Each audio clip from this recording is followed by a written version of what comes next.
entrevista, nós vamos falar sobre um problema que, segundo a Organização Mundial da Saúde, atinge 278 milhões de pessoas em todo o mundo. É o zumbido no ouvido, que é a segunda maior queixa dos pacientes. E é tema de um evento que ocorre hoje no Rio de Janeiro.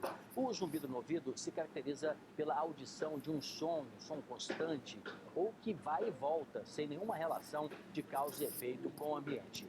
A maior parte dos pacientes diz que o barulho é parecido, principalmente com os sons de apitos, em alguns casos até de cigarras. A grande dificuldade para o tratamento é descobrir o que causa o zumbido, que pode ter vários fatores. Os mais comuns são excesso de cera, infecções ou até lesões no ouvido. Mas o zumbido também pode ser causado por desvios da coluna, alterações cardiovasculares, diabetes, disfunções da mandíbula e até pelo consumo excessivo de cafeína, álcool e tabaco. A médica otorrino do Unirio, Lúcia Joplin, está aqui para tirar as nossas dúvidas e eu vou até já de cara, né, tentar explicar direitinho isso. Boa tarde, doutora, obrigado por ter vindo. Não é? O zumbido no ouvido pode ser um sinal precoce de surdez ou não tem nada a ver com a outra? Sim, na maioria das vezes ele é um sinal de surdez. É um indício já? É um indício, é um aviso. Indica, em 90% dos casos, uma lesão das células sensoriais da orelha interna. E isso é de repente, assim, ou não? Tem várias causas, né? Por exemplo, com a idade, com o avançar da idade, o aumento do número de idosos, há uma degeneração das células sensoriais da orelha. Por exemplo, a poluição sonora. Hoje em dia, os jovens usam muito fone de ouvido para escutar música. Isso é uma outra causa de lesão dessas células da orelha. Enfim, alterações metabólicas podem entrar como uma das causas, mas 90% das vezes o zumbido indica uma lesão dessas células sensoriais da cóclea dentro da orelha. Mas, doutor, uma coisa é você usar o fone, né, e ouvir o som dos dois lados. Veja esse caso da Paula Guedes, que já tem 29 anos, lá de Caçapava, né, de São Paulo. Diz que tem zumbido, mas no ouvido só do lado direito, há quase um ano. Qual procedimento médico ela deve adotar? No caso, é possível um lado só? Sim, sim.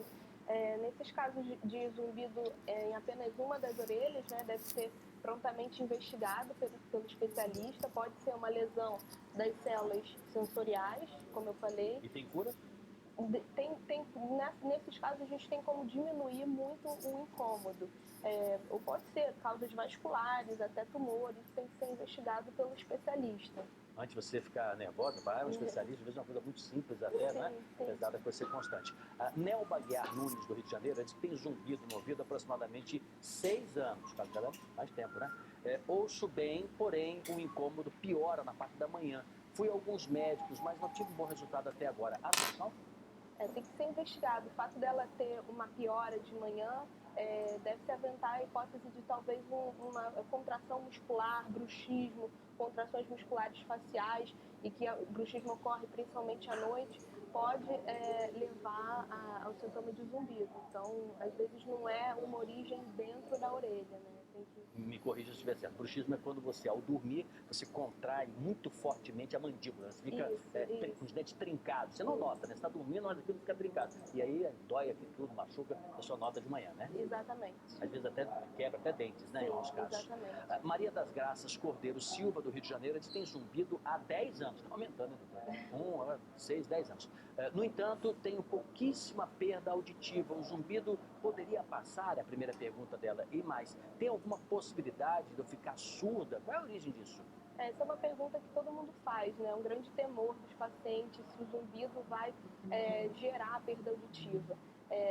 Não, o zumbido não vai causar perda auditiva, mas ele pode ser um indício de perda. Mesmo ela referindo que não apresentou perda auditiva, às vezes na audiometria a gente não consegue observar que há uma perda incipiente. Ela tem que ser acompanhada e mais tarde pode apresentar essa perda que hoje em dia ela não está apresentando. É bem que o organismo podia resolver isso, né? Porque, repare, tem gente que fica, você tá o samba, né? O cara tá na bateria, por exemplo, sem fone nem nada, o som tá muito alto, fica até um zumbidinho aí depois que termina o samba, mas depois volta ao normal. E nesses casos não volta. Tem essa diferença de pessoa a pessoa, então?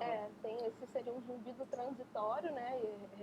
Após uma exposição a um som intenso. E tem indivíduos que precisam de mais tempo de exposição ao som para ter uma lesão importante. Então é importante a intensidade do som e a duração também dessa exposição. Meire Moraes Delfina tem 55 anos, ela é do Rio de Janeiro. Ela diz, olha, tem o zumbido há 10 anos, que apareceu após a síndrome do pânico.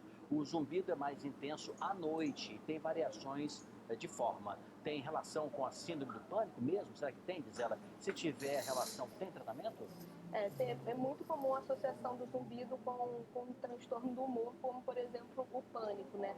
É mais comum, inclusive, que esse incômodo ocorra à noite, porque à noite a gente tem mais silêncio.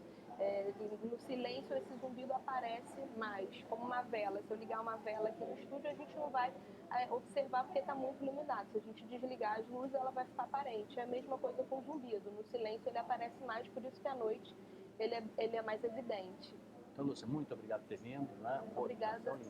Bom nascimento para o bebê aí, obrigado por ter vindo. Eu que agradeço. Tem mais perguntas, eu vou repassar para a senhora e, se Tá bom. possível, a senhora responde para os nossos assinantes, tá Com bem? certeza, obrigada. Agora são 5 horas e 29 minutos pelo horário de Brasília. A seguir, no Milênio, o historiador Brandon Sims, da Universidade de Cambridge, fala Círio Bocaneira sobre a Batalha de Waterloo, que há 200 anos marcou o início do fim para Napoleão Bonaparte. E a próxima edição do Jornal da Globo News começa às 6 da tarde. Até amanhã.